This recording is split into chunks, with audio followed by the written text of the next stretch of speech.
Thank you very much, Board. It's been a very long time since I've been here. This is Deborah Taveras with StopTheCrime.net.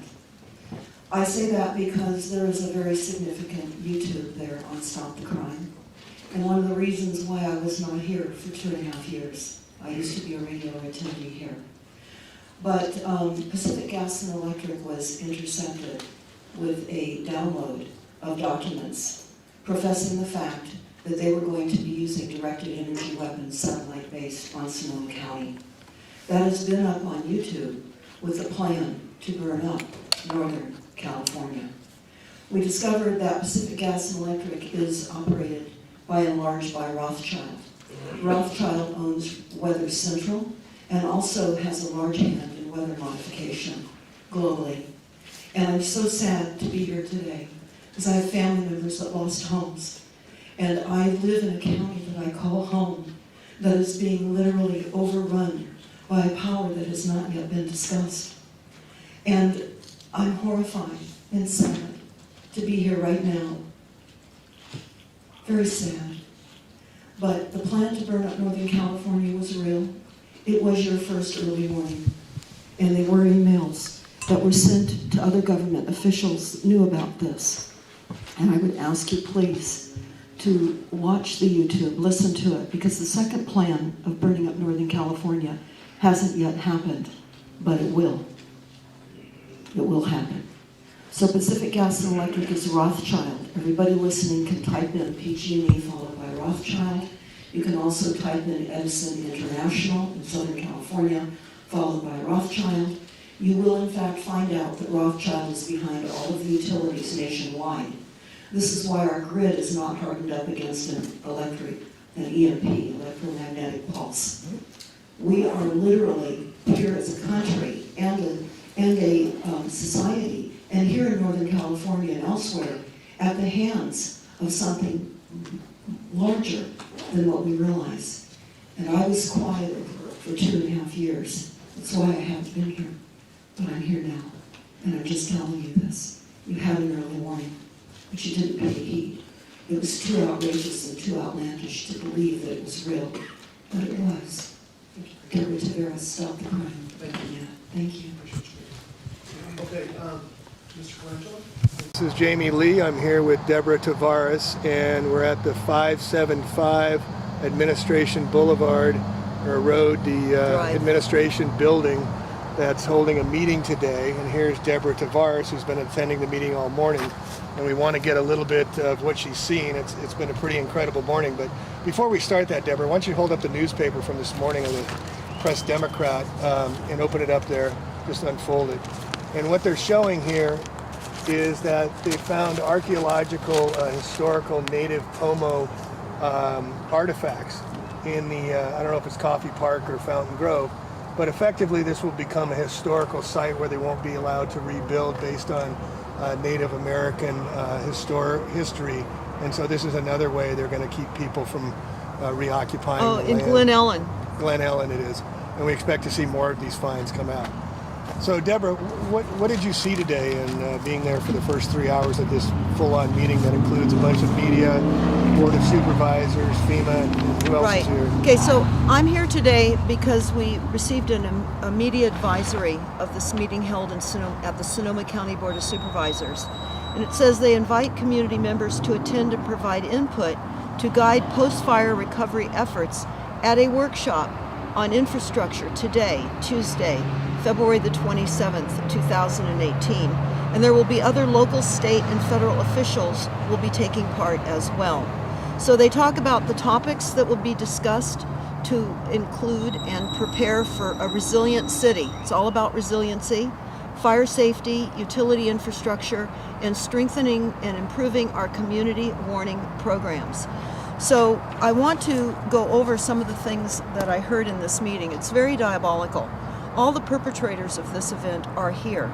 They're building up from a planned disaster by the use of directed energy weapons, which you can hear that interview in full by Googling the plan to burn up Northern California. And of course, this is on your site, StopTheCrime.net. Yes, and I am, of course, Deborah Taveras, and I do run the website StopTheCrime.net, where you can find that plan to burn up Northern California as well.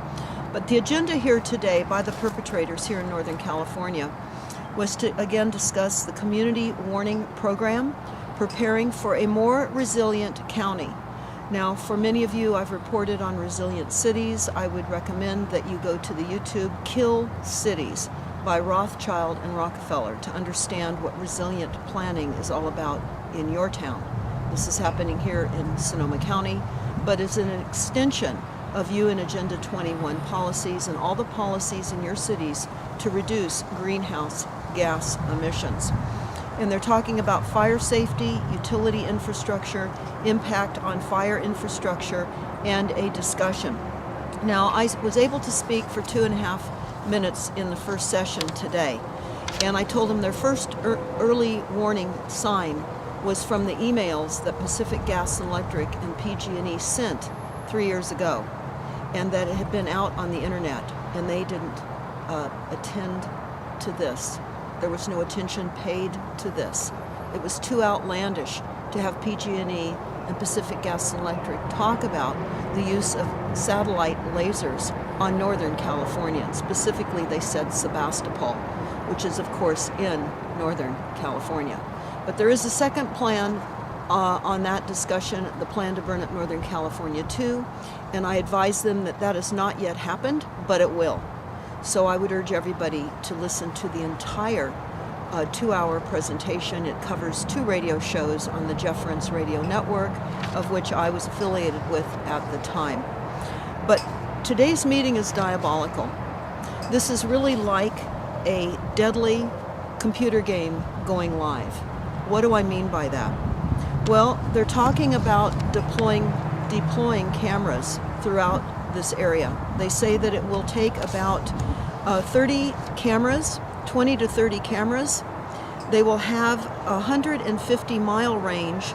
They will have infrared so that you can observe in real time, 24 hours around the clock.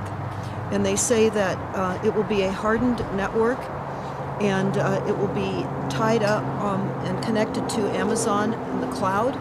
And these cameras will be less expensive for Sonoma County, Napa, and Lake counties to deploy, which they said they need them because of fires and earthquakes. These are going to be up in the air, they're putting These are up? going to be, they say that 30 cameras that'll go 250 miles to 150 miles. 150-mile range to do what? Why are they to be an early warning visual for fires? in real time on fires and or earthquakes, whatever type of destructive, weaponized weather assault any of us get.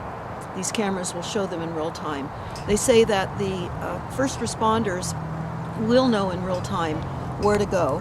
And they were talking about how there has been no training in the social science of disasters.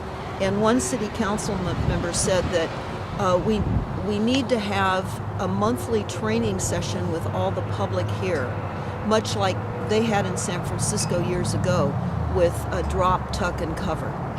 So they want to have a neighborhood watch. They want to have a neighborhood education where people are training on a monthly basis for the doom of the weaponized weather assaults on all of us. Which can also be used as see something, say something, Absolutely. turned around on us and spying on each other. Yeah, in fact, that is exactly what they're saying, Jamie. They're saying that this has got to go from top down into our neighborhoods. And that in Oakland, they conscripted about 20,000 people to report from the ground after all of the major events that Oakland went through. There has been FEMA here this morning. There has been, and the next session, which is going to start here shortly, is going to be all about making Sonoma County resilient. So again, I asked all of you to type in 100 resilient cities, and you'll find out who's behind that. It's Rockefeller. You will understand that this is for climate refugees. This is what they are doing globally now and in the United States. They are creating climate refugees to herd us in to available housing after they have literally destroyed the housing that is available to us. And as we pointed out as we started this program, already showing why some homes will not be able to be rebuilt because of the unearthing of relics ancient artifacts. This is going to expand. We're going to cover this locally. We're boots on the ground.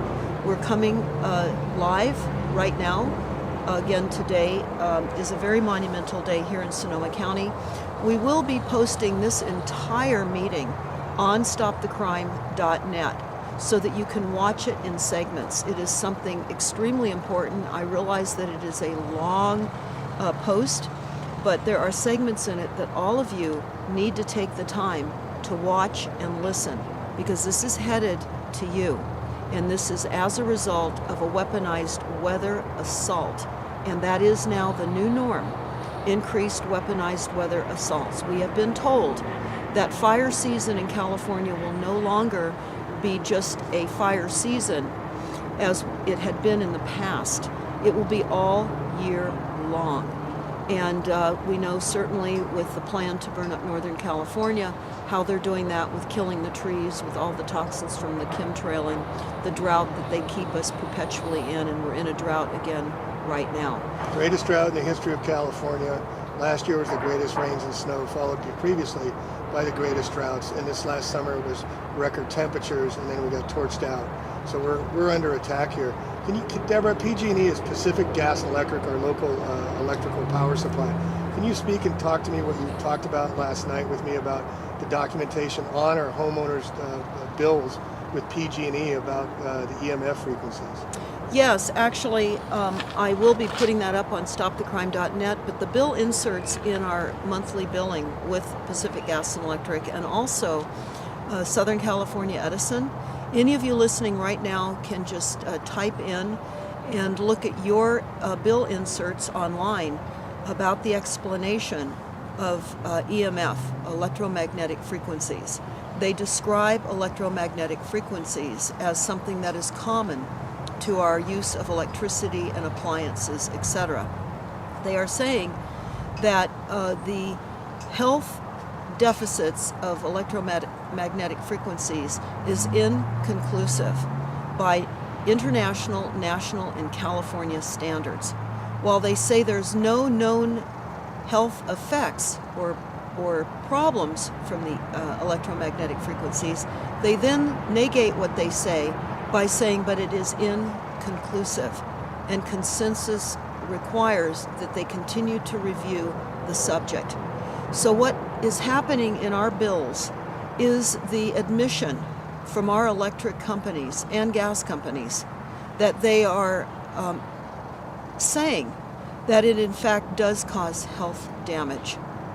And they're not sure as to what effect it's caused by or how much it's causing, so they must put the disclaimer in the documentation we get mailed every month, correct? And they do. And what they say is that if we're concerned about the amount of frequencies that we're receiving, if we have sensitivity, many people are EMF electric sensitives, they say that you can reduce your own frequencies in your homes by turning off your appliances, not using an electric razor, not using a hair blower, not using your flat screen television set, your cell phone, etc. Turning off your Wi-Fi, moving it away from your head, I think. Yes, moving it away from your head. In other words, they're making it our responsibility to reduce the increased frequencies that they're killing us with. And they've warned us, so legally, like all the rest of the drug companies with all the syndromes, they say they've warned us, so it's caveat emptor, it's our responsibility to take charge of our own lives and what's happening to us. That's absolutely correct. So we will have this up on stopthecrime.net. It will be at the top of the homepage so that those of you who have not received this in your billing, you can see what they're saying to us in our bills. It's diabolical. And there's other meetings like the 5G going in here, as we've chronicled before. There's 4 meetings going on because there was a newspaper article about people protesting putting in the 5G, and now they're hosting 4 meetings as well. These are happening one on top of the other very, very, very quickly as people are not allowed to move back in their homes yet, and there's benzene in the soil, so some of the escrows are being canceled as potential buyers and vulture capitalists are moving in. Well, Jamie, what is also very horrific is that at a water meeting that we attended just last week, they said that because of the 324 homes in a specific area in Fountain Grove, which is just above the Hilton Hotel that burned here in October of 2017 during the U.S.'s history most costly fire, and we're still with body counts now. We still don't know how many people were killed and or murdered as a result of this fire. But what they're saying about these 224 homes, of which there were only a few homes left standing, the water started to taste bad and smell bad, and so those few occupants that were still able to live in homes that were there reported it. The county has had lab tests. They found benzene in the water. They started taking water bottles up to these people, and of course that doesn't minimize their showers, their sinks, their laundry. They were also told not to water their landscaping because the benzene, which is of course cancer causing and other kinds of ailments before you die of cancer, they said don't water your plants because it will seep down into the groundwater table. So there's still people living up in Fountain Grove, which we now call Fountain Grave, drinking and being exposed to benzene. But what they also said at this meeting was that the city would issue building permits for rebuilds in that specific benzene contaminated area, but they would not be issuing occupancy permits because the benzene and the infrastructure of the water system would have to be replaced, and they're still working at getting to the bottom of this contamination, of which they claim they don't understand what the bottom of the contamination is, just like they're saying they don't know what the reality of these fires are, and they still haven't weighed in on that. 4 months later, they still cannot tell us officially, with all their experts and forensics, fire forensics, and Captain or Chief Ken Pimlott of CAL FIRE, I called him out directly. Shame on him for not being able to even give us an idea of how over 60 fires started in the middle of the night and started out of nowhere when no storms were forecast. So I wanted to kind of finish this on a positive note. I went to a wonderful meeting that you put together last week, a health symposium, Deborah, and it was so wonderful to see the activists combined with health practitioners.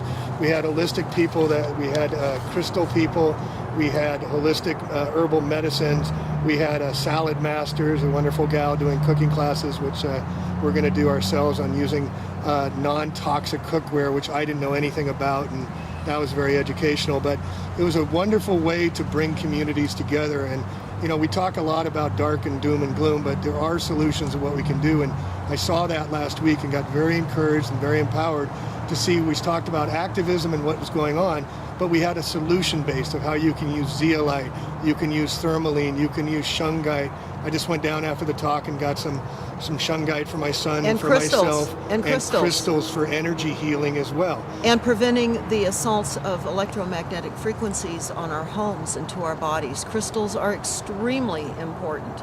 We'll be talking more about that as we move through more solutions coming soon, and specifically telling all of you where you can get crystals, because we've made contact with an international exporter of crystals who has opportunity to go into South America to the crystal mines, and he's extremely well known, and he's boxing up crystals and telling people how to position them in their homes and around their property, which does reduce the psychotronic weapon assaults onto our properties. He explained how crystals were our advantage in World War II as quartz in radios. Yeah. And that was very, very interesting. And of course, many people are unaware of the importance of crystals. So we really want to underscore the importance of crystals as we find our environment being further layered with frequencies that are happening.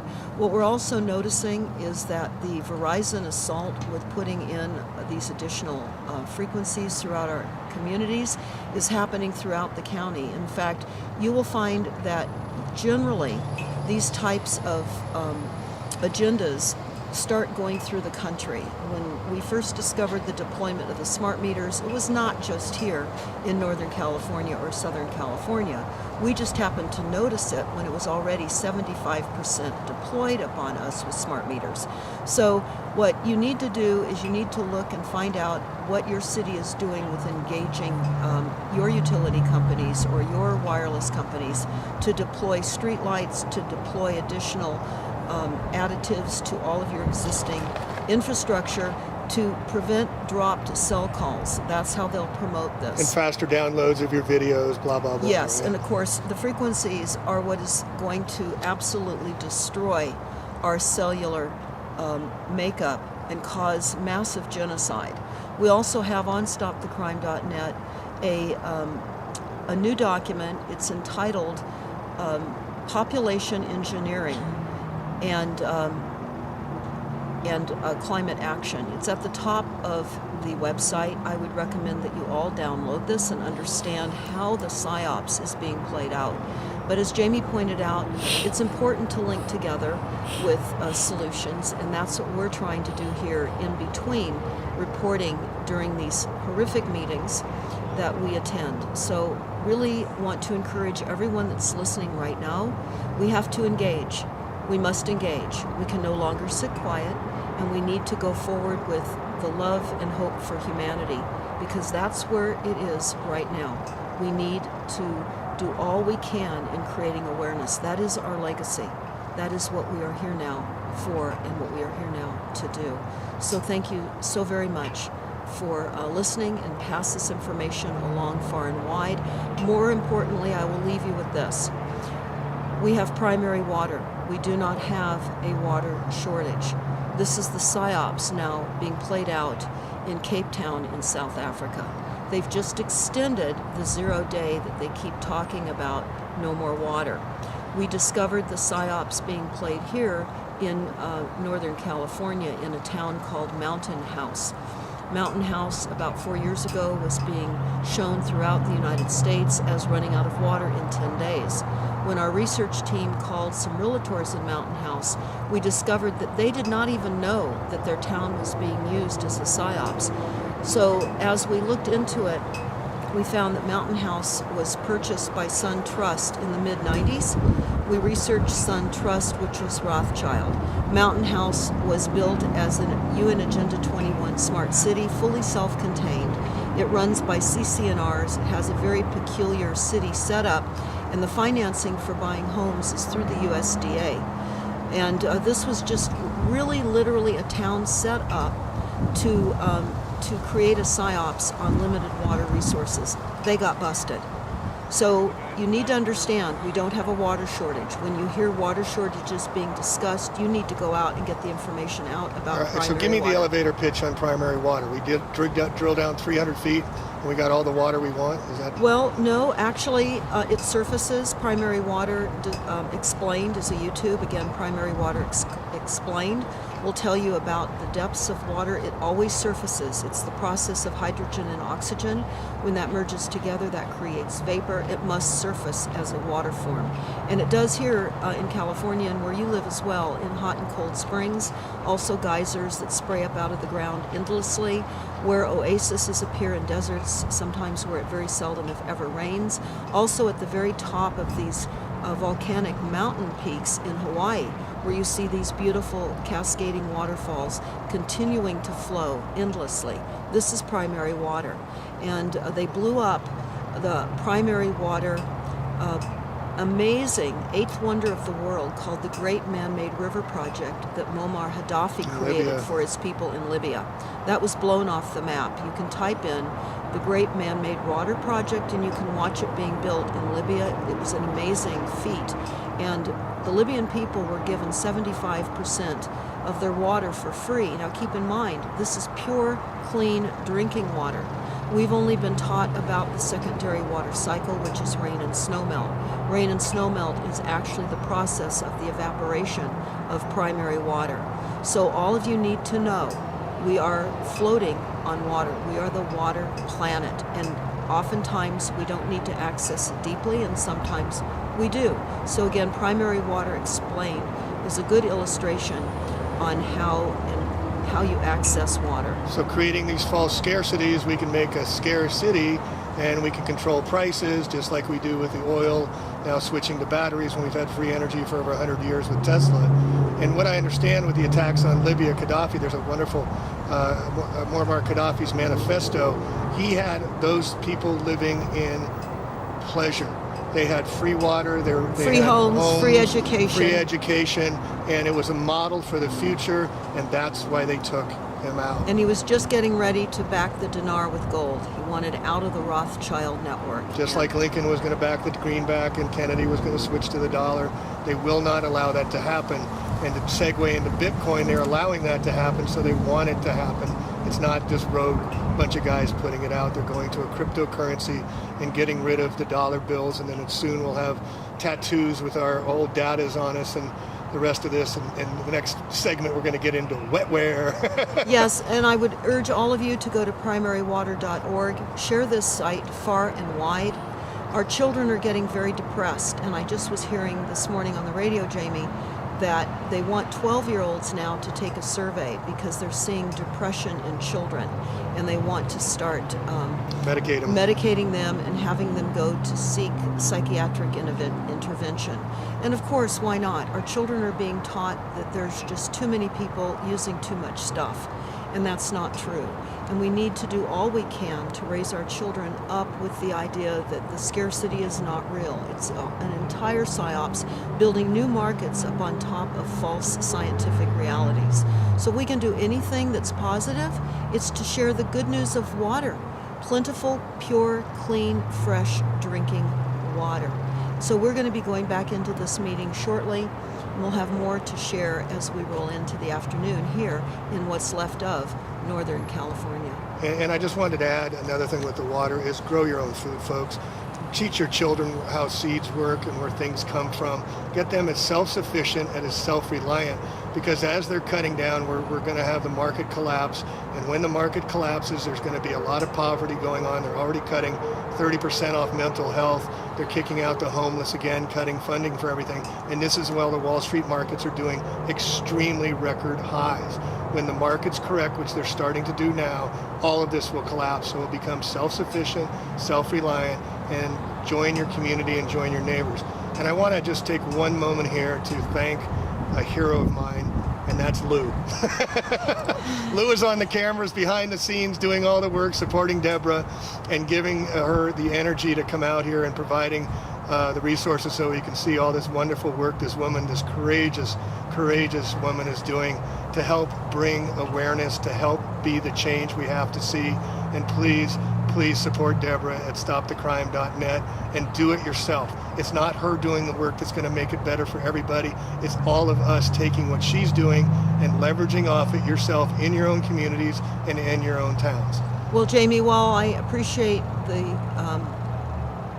gratitude given towards Lou and myself, I also want to thank you, because while we only recently met, I want to say that it is so important that all of us connect with people that understand. That will help to fortify all of us. Stay aware. Watch Jamie's channel. What is your channel now? They keep taking me down. It's the back to the original one of Plain, APLANE Truth. And you can look it up and see how long I'm still up, but this is such important work. And just to make really clear, this is going to happen everywhere, or is happening everywhere, these rollouts. And we're called to these times, folks. It's time to step up on the plate. It's not about you. It's sacrificing for the sacred, like our parents did, like their parents did. And we're going to be the change we have to see, but it's not going to be the end result. We have to start making the change. And thank you, Deborah, for everything you're doing. Thank you so much. And thank you, Lou. Thank you, Jamie. Catch you next time. Hi, Deborah Taveras. I certainly do remind you that PG&E is currently under criminal probation.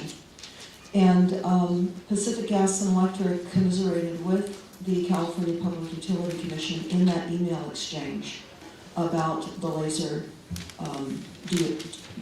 DEW that was going to be used on Sebastopol in Sonoma County. So I know that this sounds crazy. It did to me at first too, but it came to our attention because PG&E's smart meter director tried to falsely integrate himself into a anti-smart meter movement. So that's how we came up with this email exchange. I think it's vitally important for you to check that out. I know that you have to work with now the perpetrator, as I see it, of this crime that happened to all of us. But I also want to talk about the smart meters and how the smart meters may have influenced the additional burning of the fires, because the smart meters have caused fires all over the world. And with the pulse frequencies that were occurring that night, which is one of the reasons that that water station near Spring Lake went down, I was sitting at the water agency meeting about that, and they did have to move on over from PG&E because of the pulse frequencies to their generator system, just what was being said to you right now. But it was pulse frequencies. They were browning out. And I know that many people in their homes were browning out too. So I think it's very important to take into consideration how did the smart meters facilitate the fires as well.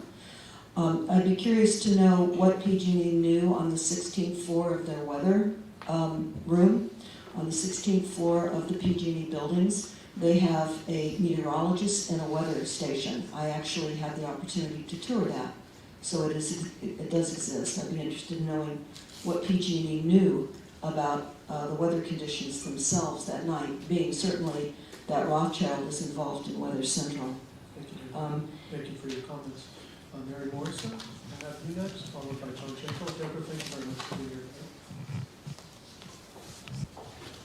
Thank you, Mary. Yes, you are talking about the wrong way. You let your exploiters talk at length here. They all want more staff and more money to take care of this problem, which you are not addressing. This is melted aluminum. This is melted aluminum. I've got all kinds of them. I've got 6-foot-long pieces at home that I collected. This is a metal pan that went through it. It didn't melt. That's because the heat of these explosions was right around 1,400 degrees. This didn't melt. This did. These were explosions. They were not fires. You all talked about how extraordinary they were. And Supervisor Gorman talked about it was just like they were 50 years ago. We had the same fires coming down from Calistoga, so forth, in Santa Rosa. That took, what, 2 days? This took 4 hours. They weren't the same at all.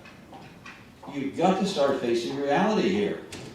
You're wasting a lot of time and money. And whether this thing's going to happen again, it'll only not happen again if you decide and uncover who caused it.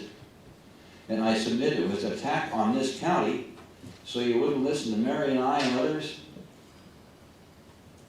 hoping that you will hold Congress accountable for bankrupting this country under Martial Law 107243. Thank you for listening. Thank you, sir. Mr. Ellis.